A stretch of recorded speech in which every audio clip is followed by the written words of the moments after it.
This video is the second in a series developed by Alberta Health Services to support frontline staff in early disclosure conversations. The Alberta Health Services Disclosure of Harm procedure requires that if there has been any harm, there is any potential for future harm, or if there will be any change in care or monitoring because of something that has happened in our delivery of care, we must have a conversation with our patients.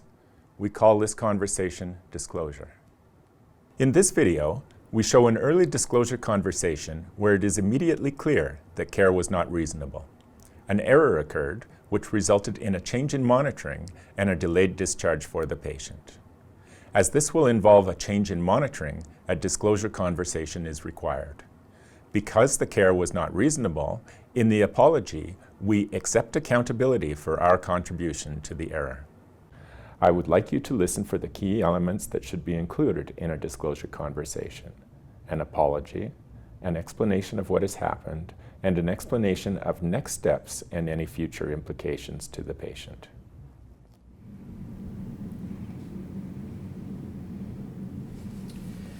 Hi, Paul. Hi. This is my charge nurse, Anne. Good morning, Paul. Morning. Paul, we need to talk to you about a mistake that was made with your medication this morning. A mistake? What kind of mistake? I discovered that you received your insulin injection twice this morning. How could you let this happen? I'm really, really sorry. I didn't record your insulin in the computer, and if I had done that, this mistake wouldn't have happened. I can't believe this. What's going to happen to me? Paul, we imagine you must be very upset and worried. We've already spoken with your doctor and he is aware of what has happened. We'll be checking your blood sugars very closely for the next several hours. We want you to know that you're safe and we'll be closely monitoring you. I've never had that much insulin at one time. I can't believe this could happen in a hospital. Would it be helpful if we explained to you how this occurred? Yes, please, explain it to me. You might recall that earlier this morning, after Susie gave you your insulin injection, there was a code blue called on the unit. This triggers an emergency response, and Susie needed to go and assist with that emergency. She didn't have the opportunity to document your insulin injection in the computer. On her way out, Susie asked one of her colleagues to check in on you while she was there. Yes, I remember another nurse coming in briefly. That was Jane. When Jane saw that your meal tray had arrived, she went to the computer to see if you'd received your insulin. Since it hadn't been documented, she believed that you hadn't received your injection yet. Do you recall Jane giving you another injection? Well, yes, but I assumed that was the blood thinner I get every morning at breakfast time. Well, we should have explained to you that blood thinner was discontinued. I'm just really, really sorry. We all feel terrible about this. Really, when we're giving you your medications, we should be telling you what we're giving you. And if you notice anything unusual or different in your care, please just ask us about it. Okay. The reason I'm telling you this is because your questions might help us catch something like this and prevent mistakes like this happening. We try to do our best, but sometimes these things happen. I never really thought about it, but I can see how that would help.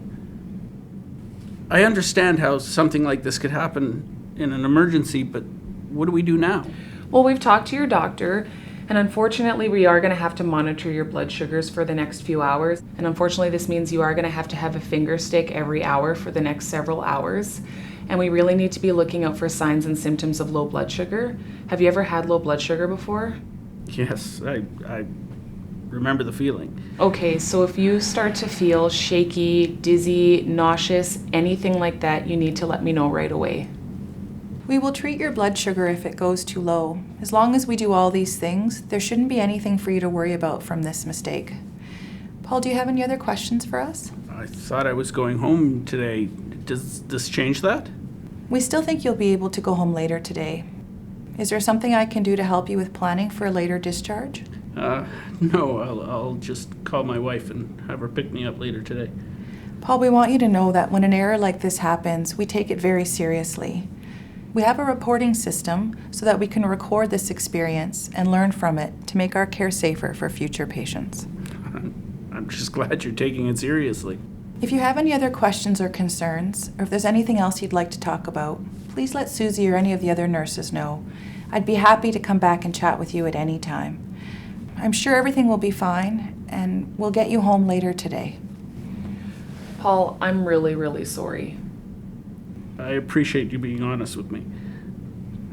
It's been a difficult morning for all of us. Yeah. Well, if it's okay with you, I'd like to get started with your first blood sugar.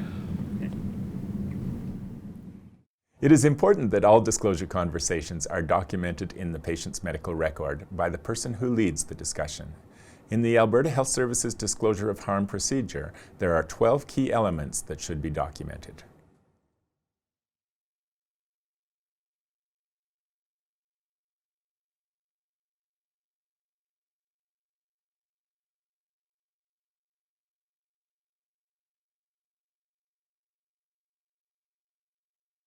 We hope this video helps you feel more comfortable in having early disclosure conversations with your patients, no matter what your role is on the healthcare team.